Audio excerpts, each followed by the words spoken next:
So this is a story that I suspect if you've been in the church for any length of time that you're familiar with. The story, what's often called the prodigal son. And that might seem to be a weird story to have in this middle of this series, Tablet to Table, where we're talking about the power of the table to shape community, to form identity. And the context matters here for this story because the table is central to this, because that's what prompted Jesus to tell the story. Let's jump in and just look at the context. But before we do kind of the theme for this one, don't miss the party. Don't miss the party. We're going to come back to that here at the end. But I want to look at the context and really start here, because the context begins with what Clay read this morning, all the way back at the beginning of the chapter. Now, the tax collectors and sinners were all gathered around to hear Jesus, but the Pharisees and the teachers of the law muttered, "This man welcomes sinners and eats with them." And everything Jesus said after that was a response to this statement, which was an attack on Jesus. They were attacking and criticizing Jesus for welcoming sinners, for eating with them. Remember, table fellowship was a huge deal in Jesus' day. Who you ate with mattered. When you invited someone to your home for a meal, or you went to their home for a meal, you were implicitly endorsing that person. You were explicitly endorsing that person, saying, this person is someone I want to be associated with. I'm one of them. They're one of me. They're part of us. I'm part of them. And Jesus was doing that with people that were considered disreputable people, sinful people, inappropriate people, the wrong crowd. Jesus was going to parties. He was eating dinner with what the Pharisees considered to be the wrong people because they were sinners in the Pharisees' eyes. And in reality, many of them, well, I mean, if we take the Bible seriously, all of them were sinners, but the fact that everyone is a sinner was not part of the Pharisees' mindset in this context. What they were doing is what church people do throughout the ages. They were taking a few sins and saying, well, those are the really bad ones that we really have to avoid, and we really have to avoid the people that do those. And Jesus was having meals with those folks. And that made him nuts. Yeah, I know, it's crazy, isn't it? And Jesus told 3 stories in response to this statement. The first was about the shepherd who had 100 sheep, and one of them got lost, and the shepherd left the 99 sheep and left them, which the shepherds aren't supposed to do that. Shepherds are there to protect those sheep. He left the 99 sheep to look for the one sheep that was lost. And then there was the woman who had 10 coins, 10 denarii, 10 very valuable coins, each one of those worth a month's wages. And she had 10 of them. She lost one, and she scoured the house looking for that one lost coin, and then celebrated when she found it, as the shepherd celebrated when he found that lost sheep. And then we get to this story about this son, or these 2 sons, really. I grew up hearing, and a lot of Bibles still list this when they give subheadings for the sections, as the story of the prodigal son, or the parable of the prodigal son. That's a bad name for this story, because the story's not really about the lost son any more than the story about the sheep was about the lost sheep, or the story of the coin was about the lost coin. The stories were all about the shepherd who searched for the lost coin, the woman, or the lost sheep, the woman who searched for the lost coin, and the father who had these 2 sons, that in some respects, both of whom were lost. But that's the context. The context for this whole story is table fellowship. And there were people that were coming to hear Jesus. People that have been living sinful, broken lives were coming to hear Jesus, to interact with Jesus, to learn from Jesus. And some folks were saying, no true prophet of God would ever associate with such folks. And so Jesus told this story. So that's the context. Let's break the story down. Look at each of the characters in turn here. The despicable younger son. I like that much better than the prodigal son. Prodigal sounds way too nice and quaint. And, yes, we're all prodigals. But I don't hear too many people saying we're all despicable. This son was despicable. And to really understand just how despicable he was, we have to, again, kind of take a little bit of a leap back to first century culture and mindset, first century Middle Eastern culture and mindset. And the scriptures, the text give us some clues here that I want to unpack. The younger son said to his father, "Father, give me my share of the estate." That sounds pretty, selfish and greedy to us. To the first century mindset, where wealth was property and family was the core institution, the core relationship, everyone who heard this story, when they heard about this son saying to his father, "Give me my share of the estate," everyone in Jesus' audience heard this. The younger son looked at his father and said, "I wish you were dead. The only value you have for me is your money. Give me my money now because I don't want to wait until you die to get it." What the younger son did here was despicable. It was awful. It was shaming. He brought shame and disgrace upon his father because all of this would have been public. Wealth, he didn't have a bank account. He wasn't cashing out an IRA or liquidating a trust. He had to sell real estate. He had to sell livestock. He had to do things that everyone would know about in this community, and they would know why he was doing it because we know how small towns are. Everybody knows everybody's business. This was a shameful thing. So this younger son not only said to his father, "You're worth more to me dead than alive. I wish you were dead. Just give me my money now." He brought shame on his father and the whole family because everyone knew that the son had done this. This was an awful thing. Then on top of that, the son went even further, this despicable younger son. The father divided the property between them. Not long after that, the younger son got together all he had and set off for a distant country where he squandered his wealth on wild living. So the distant country part here is significant as well, because there was a real sense of loyalty to place and to community, particularly within the Jewish culture that still exists today. There's a war being fought for this right now about this kind of mindset, that a Jewish man who had an inheritance from his father had a responsibility not just to himself. They didn't have the individualistic mindset that kind of dominates in the U.S. today, where I'm just going to take care of myself and maybe my nuclear family and everyone else can take care of themselves. This son had a responsibility to care for his family, partly. That was mostly the older brother's responsibility, but to care for the community. He had inherited wealth. And that wealth was to be used not just to take care of himself, but to be a blessing to the whole community. And what did this man do with his inherited wealth? He took that wealth not only out of his community, but out of the entire country of Israel and squandered it someplace else. He gave that wealth to a bunch of folks who had no care, no concern, no compassion, no responsibility at all for his family, for his community, for his country. He was despicable. He was utterly selfish. He was entirely focused on his own sense of, I want to feel good, I want what I want now, and I don't care who it hurts. And as bad as that is today, that was 1,000 times worse in Jesus' day. He wished death upon his father. He took his inheritance away from his family, away from his family generational estate, took it out of the country and just blew it, wasted it all. And it was gone. And he had nothing. This was the despicable younger son. He really was a sinner. He was a bad guy. There was no one that knew this guy that would have said, "Oh, he's all right. He's really okay. His heart's in the right place." No, he was a really rotten kid.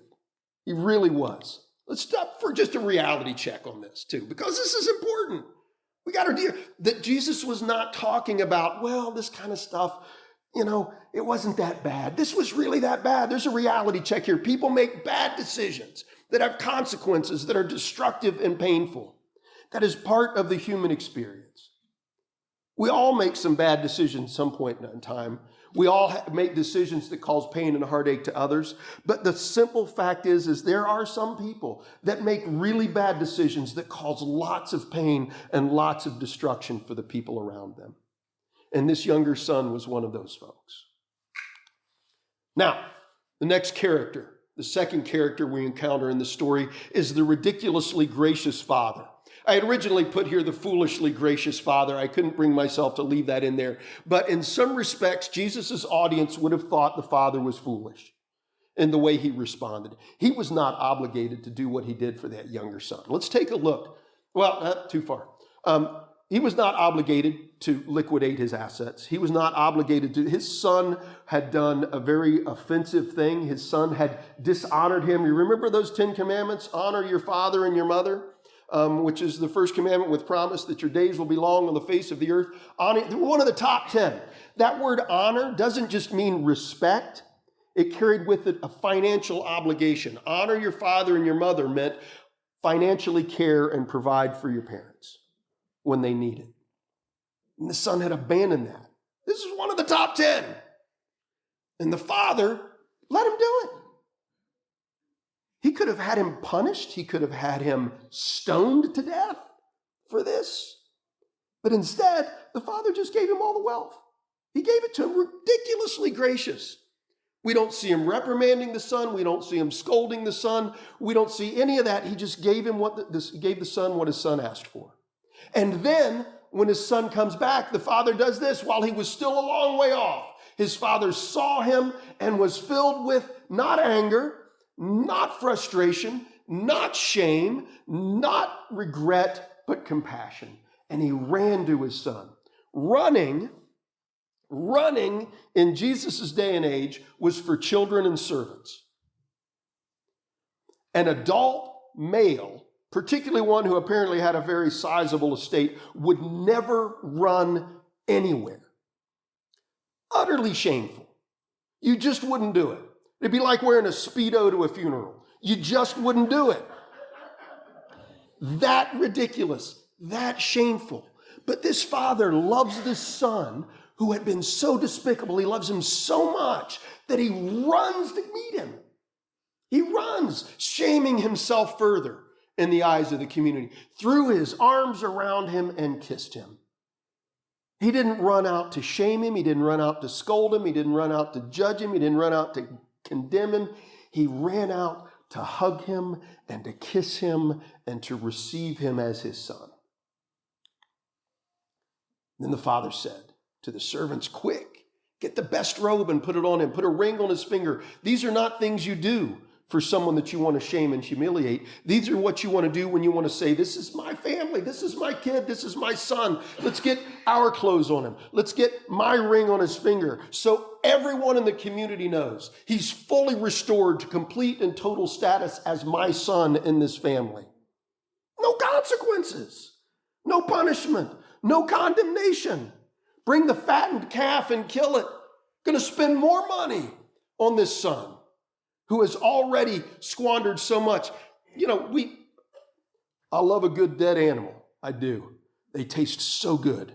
God bless the butchers of this world. God bless them providing steak for the rest of us who don't know how to do that. We eat a lot of meat. Meat was not. Vegetables were the primary food, grain and vegetables. Animals were kept generally because they provided wealth. Sheep and goats provided wool. Well, I don't know whether goats, I don't know enough about animals. I'm going to just make myself look stupid. But they would profit from the living animals. Killing an animal to eat it was something that was done much less often and was a big deal. It was a big deal. So to kill the fattened calf was huge. This was more wealth, more giving for this despicable son. Having a feast to celebrate his return, for this son of mine was dead and is alive again. He was lost and is found. Now, the father did all of this, and all the son had done was come home. That's all he'd done, as far as the father knew. Let's go back and take a look at it. When the son came to his senses, the son didn't come to his senses and said, man, I was a rotten kid. I treated my parents awful. I treated my brother awful. I treated our family and our community. I was terrible. I've wasted everything. I'm a horrible human being. I need to repent. I need to go back and beg for my father's forgiveness. No, he got hungry. He lost everything. He had sunk as low as, again, think in the mindset, first century Jewish culture. Pigs, I love a good pig. Man, I love a good pig. I love bacon even more than steak. I love a good pig. Jews, pigs were disgusting. When he was out tending pigs, think of it like this for us. Maybe like, this would be like, he was farming rats, he was cleaning up after rats. Pigs were disgusting, nasty, gross, horrible things. The sun had sunk as far as he could go that he wanted to eat pig food, rat food. And he said, I could go back. How many of my father's hired servants have food to spare? And here I am starving to death. I'll sit out, I'll apologize, and then I'll get a job with my dad. His repentance was prompted not by feelings of great remorse, but by feelings of great hunger. He was hungry. And he knew his dad had enough wealth that he could still at least get a good meal there. He didn't have any expectation of being welcomed back as a son, but I can go back and be taken care of. I can get a good job from my dad instead of this rotten job that I have taking care of these disgusting pigs. So this was not him having a great epiphany and suddenly wanting to become a good person. This was more selfishness that prompted him to come home. And that's all it took. That's all it took for this ridiculously gracious father to receive him as a son and throw a party and welcoming him home. That takes us to I got 2 reality checks later. We're going to double up on those. Takes us to the third character here. We want to look at the dutiful and self-righteously arrogant older son. It's a tough story for folks that are kind of, church folks struggle with this story. We really struggle grappling with it. Some of us, I got a good friend, lives in another town, and she told me years ago, she said, Scott, I hate that story. I hate that story because she's the older sister. And she's got younger siblings that have done this. She's like, I hate that story. It's not fair what that father did in that story. And it's not. It's not fair. This is a hard thing. Dutiful older sons, dutiful older daughters really, really struggle with this story. Really, I'm a middle child, so I'm stuck in between them. The older brother became angry and refused to go in. So his father went out and pleaded with him. This is not a surprising thing. Now, I've heard 2 different things about the role of the older son in this situation, both from credible sources and very possibly both true, but in conflict with each other. From one source, I've heard this, that it was, when we had the story of the sheep that was lost and the shepherd went looking for him, the woman who lost a coin and she went searching for the coin. No one went looking for this son. He was gone. No one went looking for him. I've heard from credible sources that was the responsibility of the older brother, to go looking for the son. But he didn't. I've also heard from credible sources that the responsibility of the older brother in this situation, if that son had come back, would have been to gather a group of his friends and find his younger brother and beat the crap out of him and maybe have him executed for shaming the family the way he did. That to restore the family's honor, the older son's responsibility was to carry out vengeful justice on the despicable younger brother. Maybe both were true. I don't know. But either way, the son is understandably livid.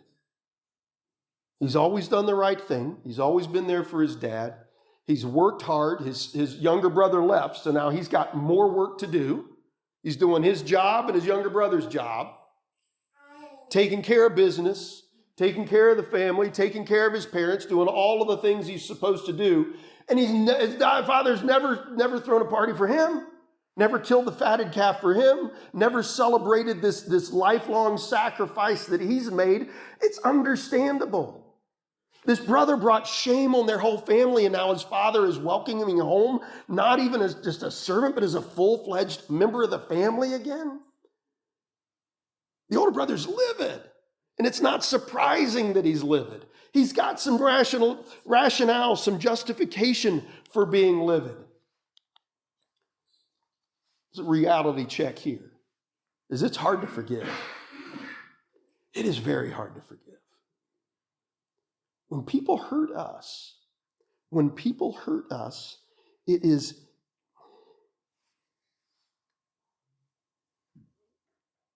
forgiveness is not easy. That's so obvious and simplistic. It's hardly worth saying. Been reading a book recently that I will probably become a teaching series maybe in a year or so. It's written by Desmond Tutu, Bishop Desmond Tutu, and his daughter Emmaus Tutu. And I might be mispronouncing the daughter's name. If you don't remember, Desmond Tutu was an Archbishop of the Anglican Church in South Africa and African American during apartheid. And he and the people that looked like him in South Africa experienced horrible acts of evil done to them over the course of apartheid. Nelson Mandela and he knew each other. When Nelson Mandela became president of South Africa, Desmond Tutu was named to lead what was called the Forgiveness and Reconciliation Project. The goal given, the mandate given to Desmond Tutu was to help the black folks and the white folks forgive and reconcile after decades of apartheid and exploitation. If there's anyone that knows anything about forgiveness in this world, it's Desmond Tutu. His daughter knows about it too. She and her family, they had a housekeeper that lived with them, that helped take care of their family, took care of their children, took care of some cleaning and cooking, and she was brutally murdered in their home one day while no one else was home. And Emmaus came home and found her dead, beaten to death in their house. Her children were there as well, brought her children home with them. And they since learned that the person that was most likely the one that did the killing was someone that occasionally worked as a gardener for them. They went out of their way to help this young man who was in a bad situation and needed some income and needed some help, so they let him do some gardening. They understand forgiveness, how hard it is. And one of the things that Desmond and Emmaus say about forgiveness is forgiveness cannot happen unless we first acknowledge the reality of the pain that was done, the harm that was done. Forgiveness is not about pretending that bad people didn't do a bad thing. Forgiveness is not about pretending that it was really okay, that it wasn't a big deal, no harm, no foul, no big deal, no problem. Forgiveness can only happen when the person who has been harmed says, this hurt, this was wrong.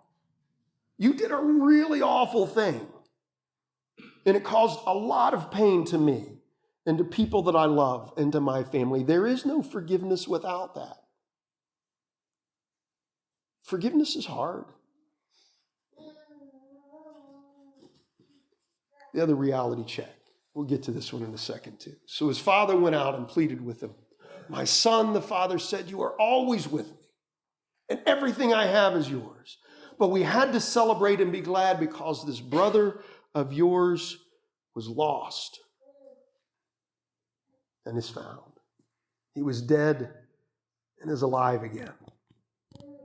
This graciousness of God extends ridiculously far. It's a tough message. It's a tough message because it's as hard as it is to forgive, it's easier to forgive when someone comes with a heartfelt repentance and apology. I mean, no one's ever done anything as bad to me as what, the younger son did to his father here, but I've had people do some awful things before. No, I won't tell you. It's, there was one occasion when people were writing letters to my bosses saying I was possessed by a demon, but, things like that, bad things. Just, fun fact, I wasn't, but bad things. I've had people do bad things. People lie, people manipulate, people Gee, I've had bad things happen. I know folks that have had a lot worse things happen to them. And it's easy to forgive when someone comes and says, I blew it. I'm really sorry. I messed up. Can you forgive me? It's much harder to forgive when people just come back because they want something. But that's all it took. For this father, all it took for him to forgive his son was for his son to come back. I've said before, I didn't make this up. I can't remember who I heard say it, but that God's like a grandmother at her kitchen table.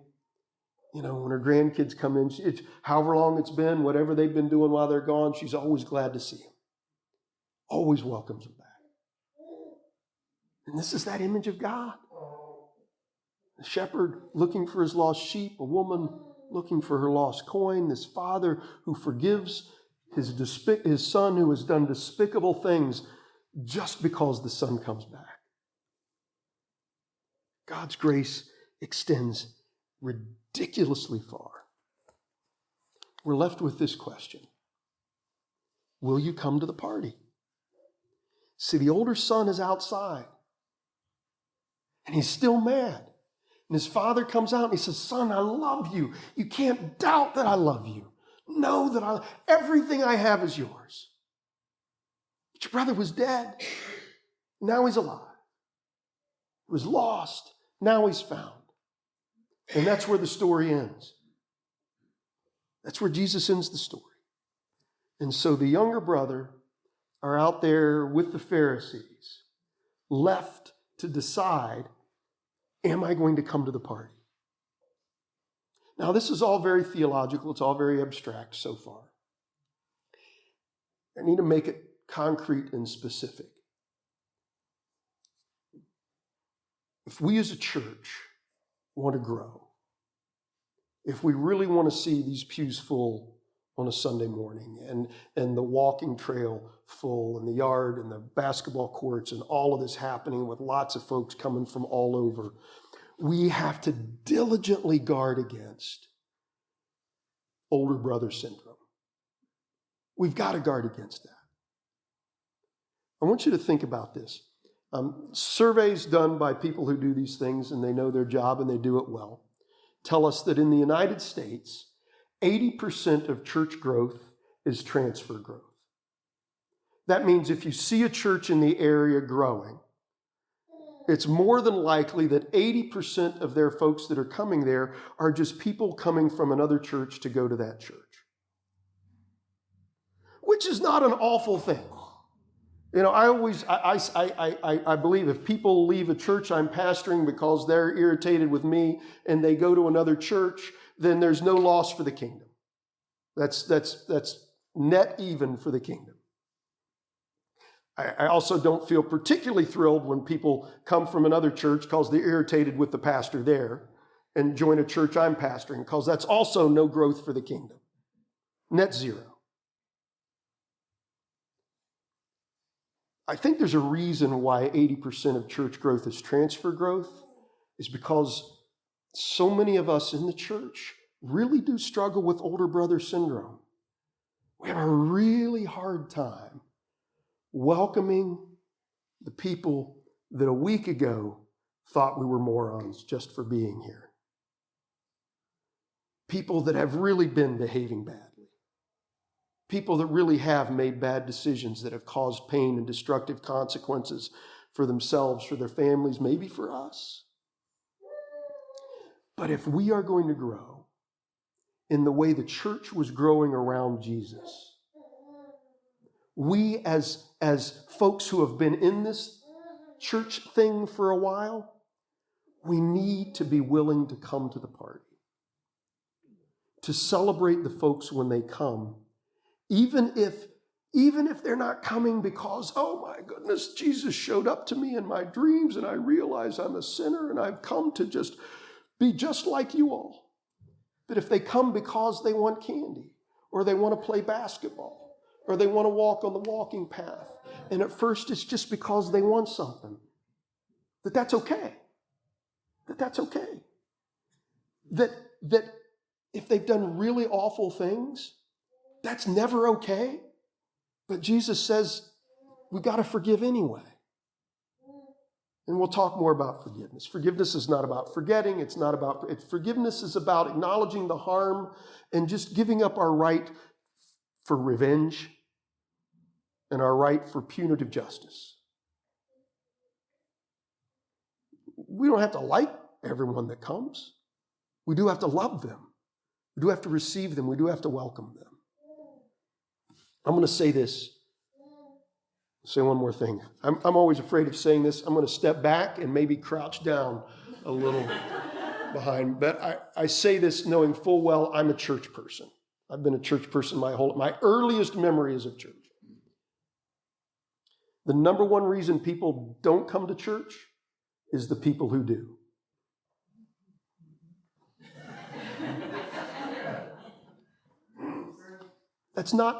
I'm not trying to throw stones at you or me or anybody else.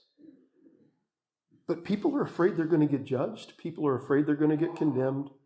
People are afraid that if they do welcome me, they won't really welcome me. It'll be that, oh, I'm glad you're here, and now I'm going to go talk to the people I like.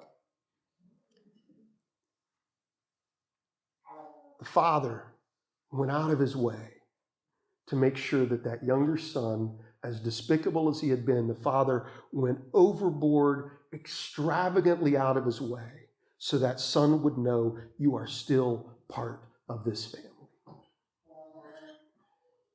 And that's what the Pharisees were struggling with. That's what the older brother had such a hard time with. And I think if we're honest, that's what we struggle with in the church sometimes too. Is really saying to folks when they come in, I know you've not been here for a long time. Maybe you've never been here. I know you think different, you look different, you talk different, you vote different, you act different, but you're really part of the family. And what can we do to kill the fatted calf, to throw the party, to say you're one of us, you're part of our family now? What will we do to throw the party? But even before we throw the party, we got to ask that question. Will you come to the party and celebrate? That's the question Jesus leaves with us today. In Jesus' name, amen.